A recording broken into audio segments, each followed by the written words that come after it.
नमस्कार, आप देख रहे हैं 4 PM और मैं हूं आपके साथ सिमरन। दोस्तों, वैसे तो अपने सूट-बूट वाले पीएम साहब हर मंचों पे खुद को अम्बेडकरवादी और संविधानवादी साबित करने में कोई कोर कसर नहीं छोड़ते हैं, लेकिन जब संविधान और कानून के पालन करने की बात सच में आती है तो वो खुद और उनकी पार्टी के लोग संविधान की मर्यादा को तार-तार करने और संविधान का अपमान करने में बिल्कुल नहीं चूकते हैं। ऐसा ही एक मामला सामने आया है। आप खुद सोचिए, जो आदमी देश का प्रथम नागरिक हो, जो आदमी संसद और कानून का सर्वे सर्वा हो, अगर वो कानून और संविधान के हिसाब से नहीं बल्कि मोदी की पार्टी के हिसाब से काम करे, तो आप इस देश में कानून और संविधान को लेकर क्या कल्पना कर सकते हैं। जी हाँ, हम बात कर रहे हैं देश की माननीय राष्ट्रपति द्रौपदी मुर्मू की। माननीय जी आदिवासी हैं, महिला हैं। क्या उनके ये दो गुण भारत के संविधान से बड़े हैं? आखिर कौन सी ऐसी मजबूरी है कि उनको संविधान के सबसे बड़े पद पे होने के बाद भी संविधान का पालन करने में दिक्कत आ रही है? आखिर सुप्रीम कोर्ट को क्यों कहना पड़ रहा है कि राष्ट्रपति जी कार्रवाई गैर कानूनी है? मतलब साफ है कि माननीय जी ने जो फैसले लिए हैं वो बाबा साहेब भीमराव अंबेडकर के बनाए गए कानून के हिसाब से सही नहीं है, और ऐसे में सुप्रीम कोर्ट को बताना पड़ा है कि राष्ट्रपति जी आपकी कार्रवाई कानून सम्मत नहीं है। इसके लिए सुप्रीम कोर्ट ने संविधान की एक धारा की व्याख्या भी की है।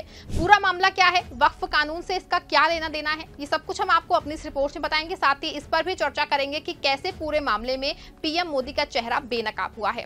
दोस्तों, पिछले दिनों लोकसभा और राज्यसभा में रातों रात वक्फ बिल को पास कराया गया और फिर जैसे ही ये राष्ट्रपति के पास पहुंचा, इसको दूसरे दिन ही कानून का रूप दे दिया गया, जबकि समूचे विपक्ष ने यह सवाल उठाया कि वक्फ संशोधन बिल कानून सम्मत नहीं है।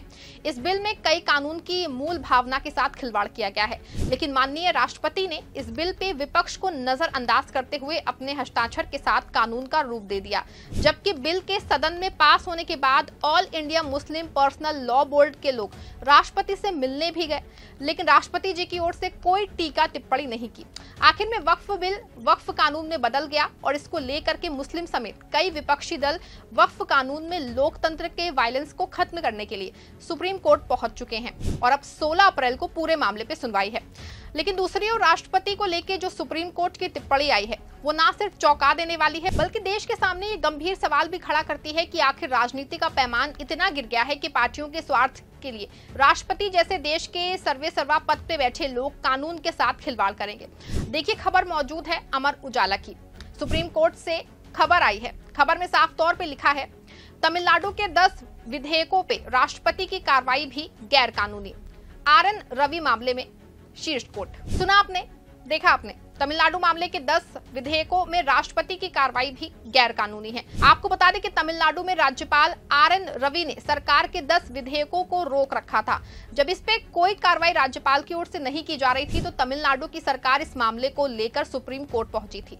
जस्टिस JP पारदीवाला व जस्टिस R महादेवन की पीठ की ओर से तमिलनाडु के राज्यपाल RN रवि मामले में 8 अप्रैल को सुनवाई। फैसले को चौथे दिन सुप्रीम कोर्ट की वेबसाइट पे शुक्रवार रात 10:54 पे अपलोड किया गया था। आपको बता दें कि फैसले के दिन ही पीठ ने राज्यपाल RN रवि को कड़ी फटकार लगाते हुए अपने विशेष शक्ति से पास करने का आदेश जारी कर दिया था। लेकिन फैसले की 415 पन्नों की पूरी रिपोर्ट सामने आने के बाद ये मामला साफ हुआ है कि सुप्रीम कोर्ट ने न सिर्फ राज्यपाल बल्कि माननीय राष्ट्रपति जी को भी कानून का पाठ पढ़ाया है। सुप्रीम कोर्ट ने संविधान के अनुच्छेद 200 की व्याख्या करते हुए कहा कि राज्यपाल किसी विधेयक को राष्ट्रपति की स्वीकृति के लिए सुरक्षित नहीं रख सकते हैं जब उसे विधानसभा की ओर से दोबारा पारित कर दिया गया हो, भले ही राज्यपाल से पहले चरण में अपनी स्वीकृति रोक ली थी। पीठ ने 415 पेज के अपने फैसले में स्पष्ट कहा, राज्यपाल डॉक्टर रवि का 10 विधेयकों को रोकने का फैसला अवैध था। राष्ट्रपति की ओर से 10 विधेयकों के संबंध में उठाए गए कदम भी कानून के मुताबिक वैध नहीं है।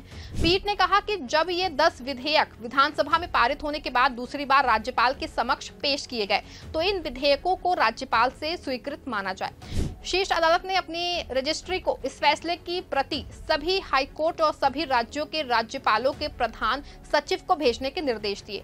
पीठ ने अपने फैसले में कहा कि विधानसभा से पारित होने के बाद विधेयक राज्यपाल के समक्ष पेश किए जाने पे राज्यपाल के पास अनुच्छेद 200 के तहत 3 विकल्प होंगे। पहला, इसे स्वीकृति दें, दूसरा स्वीकृति रोकें और तीसरा राष्ट्रपति के विचार के लिए विधेयक को सुरक्षित रख लें।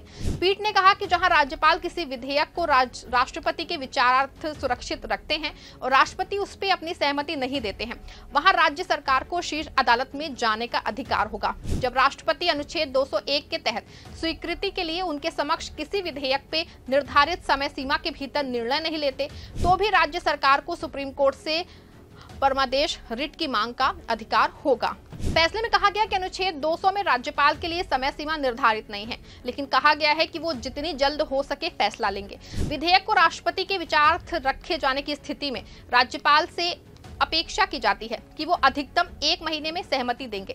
मंजूरी नहीं देने पे संदेश के साथ अधिकतम 3 माह के भीतर उसे वापस करना होगा। विधानमंडल विधेयक दोबारा पारित करके भेजता है तो राज्यपाल को 1 माह में स्वीकृति देनी होगी। शीर्ष अदालत ने फैसले में संविधान के अनुच्छेद 200 के तहत राज्यपाल को मिली शक्तियों और अनुच्छेद 201 के तहत राष्ट्रपति को प्राप्त शक्तियों के प्रयोग की न्यायिक समीक्षा भी की। पीठ ने कहा कि जहां राज्यपाल मंत्री परिषद की सलाह के विपरीत किसी विधेयक को राष्ट्रपति के विचारार्थ अपने विवेकानुसार सुरक्षित रखते हैं, वहां राज्य सरकार ऐसी कार्रवाई को हाईकोर्ट या सुप्रीम कोर्ट में चुनौती दे सकती है। पीठ ने कहा कि अनुच्छेद 201 के अनुसार राष्ट्रपति के पास भी किसी विधेयक को मंजूरी के लिए असीमित समय तक रोकने का अधिकार नहीं है। राष्ट्रपति या तो स्वीकृति देंगे या फिर रोकेंगे। अगर राष्ट्रपति विधेयक की स्वीकृति को रोकते हैं तो इसके कारण भी स्पष्ट करने होंगे। पीठ ने कहा कि हम ये नहीं कह सकते कि राष्ट्रपति को अनुच्छेद 201 के प्रावधान का प्रयोग ना करने और राज्य विधानमंडल को अनुमति ना देने के कारणों की जानकारी ना देने की अनुमति होगी, क्योंकि ऐसा करने से अनुच्छेद 200 में प्रावधान का समावेश हो जाएगा। पीठ ने कहा कि जहां किसी कानून के तहत कोई समय सीमा निर्धारित नहीं है, वहां भी उसे उचित समय के भीतर प्रयोग किया जाना चाहिए। आपको बता दें कि एक और जहां राष्ट्रपति जी ने मोदी सरकार के वक्फ संशोधन बिल को एक ही दिन में कानून बना दिया और विपक्ष के आरोप और मुस्लिमों के विरोध के बावजूद एक बार फिर माननीय राष्ट्रपति जी ने वक्फ बिल पे सवाल उठाने की जहमत नहीं की, तो दूसरी ओर काफी दिनों से राज्यपाल RN रवि की ओर से राष्ट्रपति के विचारार्थ के नाम पे रोके रखा गया, जबकि नियमों के अनुरूप सदन में 2 बार कई विधेयकों को पारित कराया जा चुका है। ऐसे में विधेयक को रोके रखा और जनता के प्रतिनिधियों द्वारा लिए गए फैसले फाइलों में जो है वो कैद रखे। माना जा रहा है कि तमिलनाडु में सिर्फ इस वजह से विधेयक को लटकाया गया क्योंकि वहां बीजेपी की सरकार नहीं है और तमिलनाडु में जो सरकार है उसकी मोदी की पार्टी से बिल्कुल नहीं बैठती है। ऐसे में ना सिर्फ राज्यपाल बल्कि राष्ट्रपति जी भी मोदी सरकार के इशारों पे कानून की धज्जियां उड़ाने लगी हैं, जो कहीं से भी उनके पद और गरिमा के अनुरूप नहीं है।